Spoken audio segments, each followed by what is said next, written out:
Okay, thank you everybody. Uh, I would like to thank Divya sir first of all for giving me this first opportunity. It's my debut speech. I must say that if I go wrong somewhere, please excuse. So most of my work has been done easy by sir giving a basic background on what are the techniques and what are the injuries possible and what is a kinetic chain and everything, and then Mr. Yajman also explaining some of the techniques. So the purpose of my talk would be to basically, it may enlighten the coaches also here to what is the scientific basis behind the increase in the speed of the serve and the ground strokes which we are seeing nowadays. Tennis has mainly become a power game in the recent, you can say, last 5 years or so. So when I say high speed serve or high speed ground strokes, just to give you an idea, how much is that?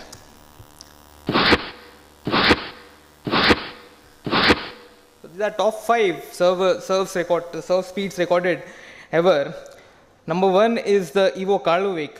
Note his height, he is 6 feet 10 inches. It served around 156 miles per hour in the 2011 Davis Cup. This is the highest recorded. Very closely is Roddick and Milos Raonic, a Canadian and the US players. They have also recorded serves as high as 155 miles per hour. And others are there to follow, just in the range from 150 to 156.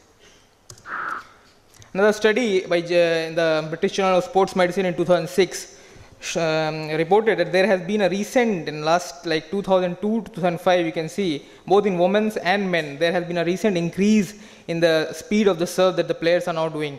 It's around like gone from 175 you see here to around 190 in the women's, and in men's it's from 210 to 225 kilometers per hour. That is somewhere around the 150 miles per hour speed. If you search on the net about the ground stroke speed, the answer comes from the wiki answer site. The average ground stroke speed is around 62 miles per hour. But when you go for the extremes, Murray had a 124 miles per hour speed in the Cincinnati in 2011. James Blake, he has again gone up to 125 in 2011 US Open. And Del Potro, Monfils also around 120. So it's around 120 to 125 is the highest power speed they generate in the ground stroke. This was just to give you a fair idea. What do I mean when I say it's a high speed serve or a high speed ground stroke? Now the question that comes, what is the secret of this power? How does this come? So as I said, I would be trying to tell you, what is the scientific basis behind this serve. So, basically there are three, if I try to explain it, basically there are three basic things. There's scientifically sound technique, something about the technique Mr. Yajman had already told us. There has been a lot of advancement in the technology that is available to the players now as compared to those who were around 10 or 15 years back. And definitely the player itself nowadays is a very better athlete than players compared to players maybe 10 years ago. So the first thing, first I would like scientifically sound technique, that is what I would be discussing first. So under the heading of scientifically sound technique, what I have put as the term as the spring catapult effect is basically nothing but the ability of the player to efficiently convert his potential energy into kinetic energy, just like a spring or a catapult. Just like a spring or a catapult. As we all know, it is a very simple example that I have given. You compress a spring and let it bounce. When you compress it, it stores the potential energy, and as you release it, it gives off a kinetic energy. Similarly, in a catapult, you stretch it as much as you stretch it, it stores the potential energy, and then you release it, it goes to give a lot of kinetic energy. So this is one of the basic principles that is utilized in the principle. This is the spring catapult effect that I was saying. It basically works on the laws of physics given by Einstein, that energy can neither be created nor be destroyed, just transform from one to other.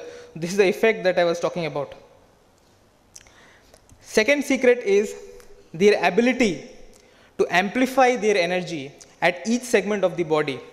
As Divya sir told us about the kinetic chain. So the chain consists of many segments, right from the foot up till the racket ball contact point. There are a number of segments through which the power goes. But it's not only the spring catapult effect, just conversion of the loading the joint and then releasing it to give the kinetic energy. It's also the amplification of the energy at each segment. That is the second scientifically proven technique to increase the speed. And third, is again the efficient utilization of the kinetic chain principle. Now he is using the potential energy, it converts it into kinetic energy. Then he tries at each segment, he is using this potential kinetic energy conversion.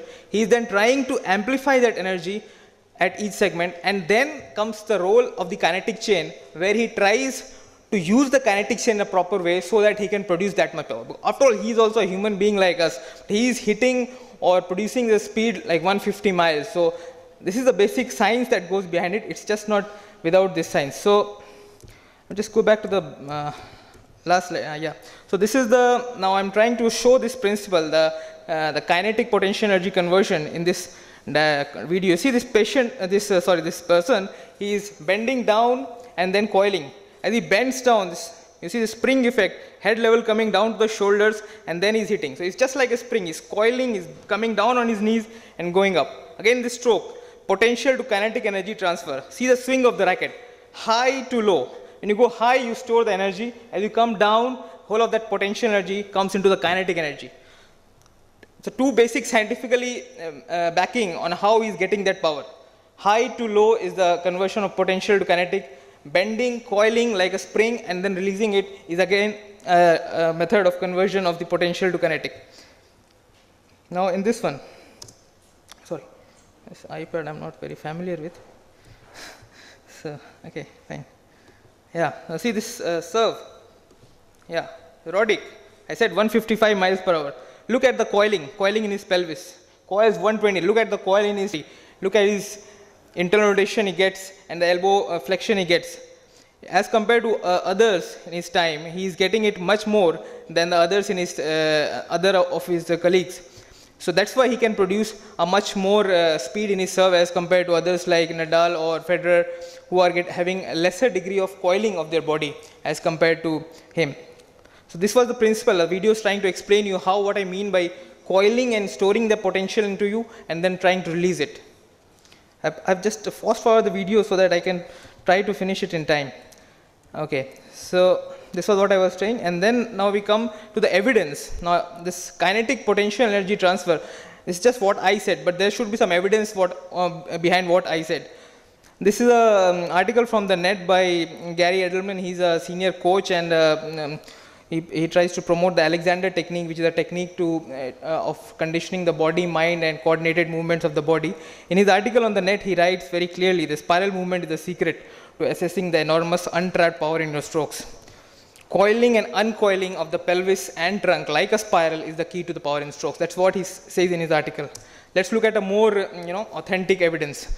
In article 2007, what did they do? They made the players first hit the serve without bending their knees, and then they made the players hit the serve after bending the knee. And what they found was that preventing the knee flexion extension, that is like a spring coiling, uncoiling, reduced the serve velocity. So again, just to give you evidence about what I am saying, is it my personal opinion? Is it there is some evidence? Again, an article in 2000 again says that, but the long axis rotation means rotation of the humerus and rotation of the forearm, pronation, supination of the forearm. Again, that led to increased serve speed. Again, as you rotate, you coil, and you hit, you uncoil. This coiling, uncoiling again, if it was eliminated, the serve speed reduced, and putting this effect led to the increase in her speed. So again, the conclusion is you have to load the segments of the chain, that is coil it during your preparation phase so that you can uncoil it and get the power. So this was the first scientific technique. The second one, as I said, was in each segment of the kinetic chain, they are trying to amplify the energy of each segment. The kinetic energy that they are getting, they are amplifying it. In the ground strokes, for example, every unit increase in the speed of hip rotation will ultimately lead to a 16 times increase in the rotation of the racket speed. How that is possible, I will show you in a video. Second technique, how do you amplify your energy, is you convert the closed chain mechanics into the open chain mechanics. That also leads to allow you more hip and trunk movement, which will allow you to get more power. Second, you combine then all these powers, the linear power, the ground force power, and the circular power. Now, this is what I was trying to say. This is the linear power in your tennis stroke, taking your body behind the stroke. This is the ground force. You bend your knees, get up. And this is the circular force, by twisting your movement. And this athlete, as you will see, he is trying to